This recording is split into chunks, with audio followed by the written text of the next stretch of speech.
السلام عليكم ورحمة الله وبركاته. معاكم أحمد عثمان وحلقة جديدة من حلقات قناتكم إن شاء الله. زي ما احنا متعودين نبدأ بالصلاة على النبي ونقول اللهم صل على سيدنا محمد وعلى آل سيدنا محمد كما صليت على سيدنا إبراهيم وعلى آل سيدنا إبراهيم في العالمين إنك حميد مجيد. أرجو من كل حبايبي وأصدقائي اللي بيشوفوا الحلقة النهاردة يعملوا ما ينسوش يعملوا لايك للفيديو وسبسكرايب للقناة ويفعلوا زر الجرس على الكل عشان يوصل لهم إن شاء الله إشعارات بكل الفيديوهات اللي بننزلها إن شاء الله أول بأول. النهارده كده تابعنا المؤتمر الصحفي اللي عقده الكابتن محمود الخطيب رئيس النادي الاهلي في مقر النادي بالجزيره على هامش ازمه مباراه نهائي دوري ابطال افريقيا او ازمه ملعب المباراه. اتكلم فيها الكابتن محمود الخطيب النهارده عن حاول يوضح كده لوسائل الاعلام اسباب الازمه او اطراف الازمه. المؤتمر الصحفي دوت كان اعلن عنه الاهلي بغض النظر قبل اثناء المباراه، بغض النظر عن نتيجه المباراه سواء كانت نتيجه ايجابيه فوز الاهلي او نتيجه سلبيه بخساره الاهلي. طبعا اتكلم الكابتن محمود الخطيب عن اخفاء الخطاب الوارد من الكاف لاتحاد الكره المصري بتاريخ 19 يناير، واتكلم كمان عن ان مفيش حد اخطر الاهلي بالتنظيم في الوقت دوت. وكان في رد من اتحاد الكره، رد غريب بصراحه، ورد يعني هو بينم عن عدم وجود من يفقه لوائح بشكل محترم داخل اتحاد الكره المصري. اتحاد الكره رد على بيان الاهلي او رد على تصريحات الاهلي بان اصلا الاهلي ما طلبش تنظيم المباراه او استضافه مصر لمباراه نهائي دوري ابطال افريقيا، في حين ان اساسا الاهلي مش من حقه انه يطلب. انت ازاي بتقول الاهلي ما طلبش وانت اساسا ما اخترتش الاهلي؟ انت ما اخترتش الاهلي انه ينظم المباراه او يستضيف المباراه في مصر. المفروض في القصه دي رسميا بتمشي ازاي؟ بتمشي ان الكاف او الاتحاد الافريقي بيبعت للاتحادات الاهليه الاعضاء الموجوده في الكاف كلهم، يا جماعه الخطاب دوت للدول اللي عايزه تستضيف المباريات النهائيه او الفعاليات النهائيه للبطولات الافريقيه للانديه. شوفوا اللي عايز يتقدم. كان الكاف بعد الخطاب ده يوم 19 يناير، وكان مدي مهله لجميع الاتحادات الاهليه ترد في مده اقصاها 28 فبراير. المفروض كان الاتحاد المصري هنا يبعت الكاف ده للاهلي والزمالك ممثلين مصر في دوري ابطال افريقيا، ويبعت كمان الخطاب نفسه لبيراميدز والمصري ممثلين مصر في بطوله الكونفدراليه الافريقيه. الخطاب ما اتبعتش لاي نادي من الاربعه. الخطاب ما اتبعتش لاي نادي من الاربع انديه، وبالتالي انت ازاي بتلومني او بتسقط عليا اللوم ان انا السبب وان انا اصلا ما تقدمتش او ما طلبتش التقدم بتنظيم المباراه، في حين ان الجهه المنوطه لمخاطبه الكاف هي الاتحادات الاهليه وليست الانديه. انا كنادي اهلي او نادي زمالك ما ينفع او بيراميدز او المصري ما ينفعش اروح مني لنفسي اخاطب الكاف يا جماعه انا عايز انظم من نفسي كده الكاف يوافق لي. لا طبعا، المفروض ان الخطاب دوت بيتبعت للاتحاد الاهلي وهو بيبعته للانديه، الانديه بترد عليه سواء بالموافقه ان هم عايزين ينظموا او لا. ولو الانديه وافقت الخطاب ده بيتم رفعه لوزاره الشباب والرياضه او الممثل الحكومي للرياضه في الدوله عشان يدي موافقات حكوميه، وبنبعت الخطاب دوت تاني للكاف. ادي الاهلي او احنا عايزين ننظم مثلا نهائي البطوله دي ودي ودي، وادي عندنا موافقات حكوميه بالتنظيمات او الاستضافات للمباريات دي. ده ما حصلش. طبعا برضو كابتن محمود الخطيب القى باللوم على اخفاء الخطاب، وان ازاي الخطاب مبعوث وفين اتحاد الكره وفين المدير التنفيذي لاتحاد الكره اللي هو المفروض بيوصل له المكاتبات الرسميه من الاتحادات القاريه او من الاتحاد او الخطابات الوارده مثلا من الاتحاد الدولي. المفروض الخطاب دوت كان يطلع ويظهر للانديه، ما ظهرش. حته اسقاط المسؤوليه مننا بقى على مثلا فوزي لقجع او الاتحاد الافريقي، هم مش طرف خالص يا جماعه، هم مش طرف نهائي في الازمه. الوداد نادي بنحترمه ونادي بنقدره، هو مش طرف في الازمه. هو النادي لما الخطاب وصل من الكاف للاتحاد المغربي طلب الاستضافه، والاتحاد المغربي بقياده فوزي لقجع اللي انا ادواره بحترمها بغض النظر عن شخصيه فوزي لقجع، لكن انا ادواره بحترمها جدا، ان هو بيعمل من اجل مصلحه الكره في المغرب ومن اجل مصلحه الانديه المغربيه، وناجح جدا جدا في الدور ده. اتمنى يبقى عندنا مسؤول بكفاءه فوزي لقجع.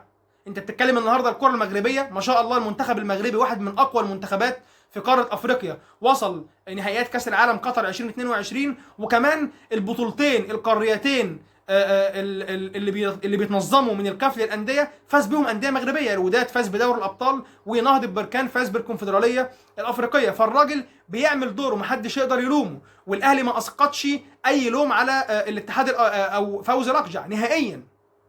خصومه الاهلي مع الكاف ومع الاتحاد المصري، اللي بعد كده اكتشف ان الكاف برضو مشي القصه بشكل رسمي، ان انا بعت خطاب وانتم ما ردتوش، فالكاف برضو يسقط من عليه اي مسؤوليه.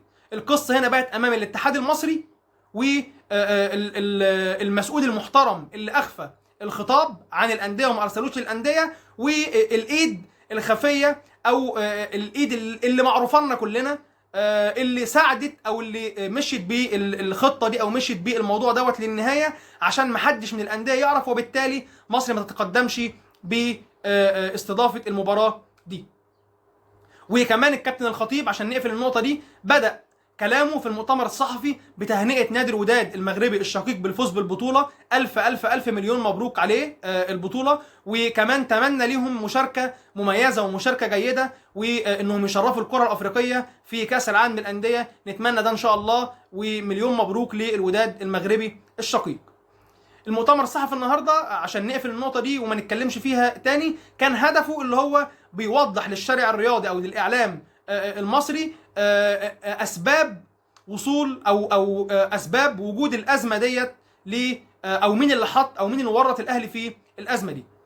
ننتقل لنقطه تانية. طبعا عارفين ان مباراه القمه بين الاهلي والزمالك ان شاء الله هتقام يوم 19 يونيو الجاري ان شاء الله. والنهارده اتحاد الكره اعلن استقطاب او ان حكم المباراه اللي هيدير المباراه دي هو حكم اسباني، خوسيه لويس مونيرا، حكم من الحكام الجيدين في اسبانيا، وحكم من الحكام من برضو حكام اللي هي الدوريات الخمس الكبرى زي ما كان الاهلي طالب قبل كده. وده مش معناه اسقاط ان زي ما الاهلي طلب احنا نفذنا، لا، المشكله ان انت المفروض تجيب لي حكم محترم للمباراه دي، خصوصا انها مباراه مصيريه في سباق المنافسه على جدول او بطوله الدوري. انت بتتكلم الاهلي محتاج الفوز بالمباراه دي، والزمالك برضو محتاج الفوز بالمباراه دي عشان يقرب اكتر من صداره الدوري. فمباراه مهمه جدا. نتمنى ان التحكيم او الحكم الاسباني يكون موفق ويدي كل فريق من الفرقتين حقه. ده كل اللي احنا بنتمناه، وان شاء الله نشوف مباراه كويسه ان شاء الله، مباراه محترمه تليق بمكانه الاهلي والزمالك في الكره المصريه والكره الافريقيه. ننتقل لنقطة تانية، وهي إن شاء الله يوم الخميس القادم هيكون في اجتماع طارئ لمجلس إدارة اتحاد الكرة المصري بعد العودة من مباراة أو من كوريا، بعد المباراة الودية اللي هنلعبها مع كوريا إن شاء الله. وهيناقشوا فيها ملفات كتير، أهمها إقالة الكابتن إيهاب جلال اللي بنسبة تتخطى 90%. هيتم إقالة الكابتن إيهاب جلال من القيادة الفنية لمنتخب مصر، وده لو تم يبقى قرار محترم بصراحة. ما هياش فترة إيهاب جلال خالص.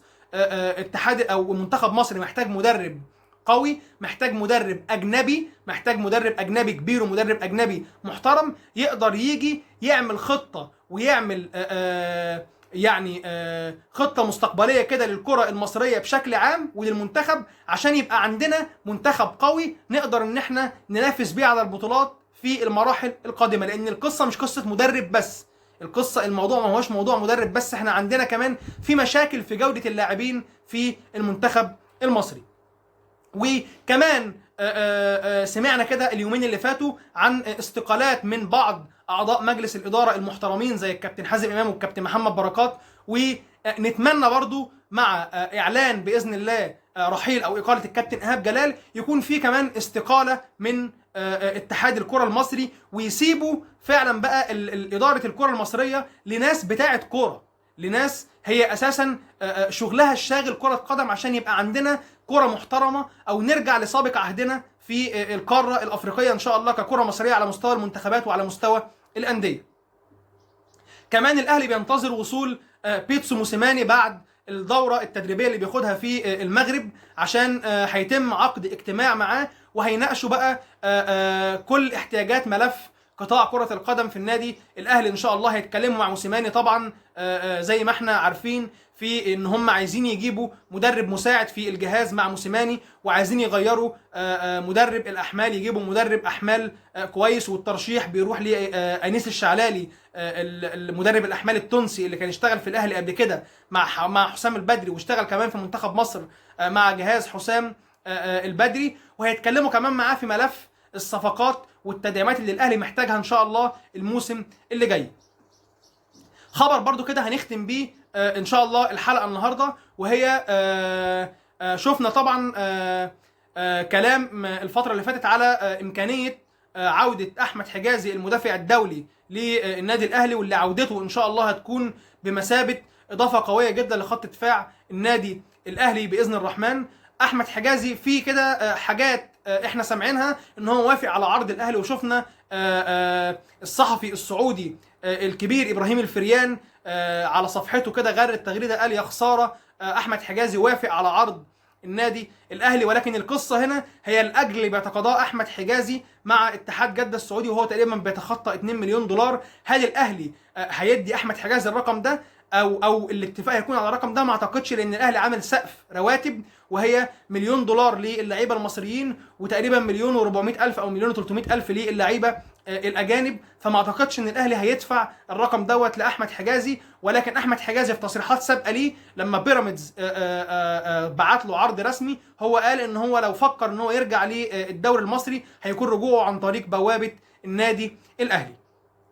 وكمان في كلام عن برضو مناوشات كده بنسمعها عن تقديم الاهلي لعرض رسمي لانبي عشان ياخد او يظفر بخدمات مهاجم انبي المهاجم النيجيري جون ايبوكا. برضو لو تمت الصفقه دي هتكون صفقه كويسه جدا، خصوصا ان الاهلي محتاج يعوض بمهاجم اجنبي قوي الموسم اللي جاي بعد الاستغناء او بيع عقد اللاعب السنغالي لنادي اميان الفرنسي. فالاهلي محتاج لمهاجم قوي ان شاء الله الموسم اللي جاي، والاهلي بيشتغل على قدم او بيسعى على قدم وساق لتدعيم صفوفه الفتره الجايه. والجلسه اللي هيجمعها الاهلي مع موسيماني اليومين الجايين ان شاء الله تكون جلسه مهمه جدا جدا، هيتم فيها الحديث على اصعده كتير زي ما قلنا ان شاء الله باذن الله. ودي كده نهايه الحلقه النهارده. اشوفكم ان شاء الله في حلقات جايه كتير باذن الرحمن. اتمنى ان الكل يعمل لايك للفيديو وسبسكرايب للقناه وفعلوا زر الجرس، ومنتظر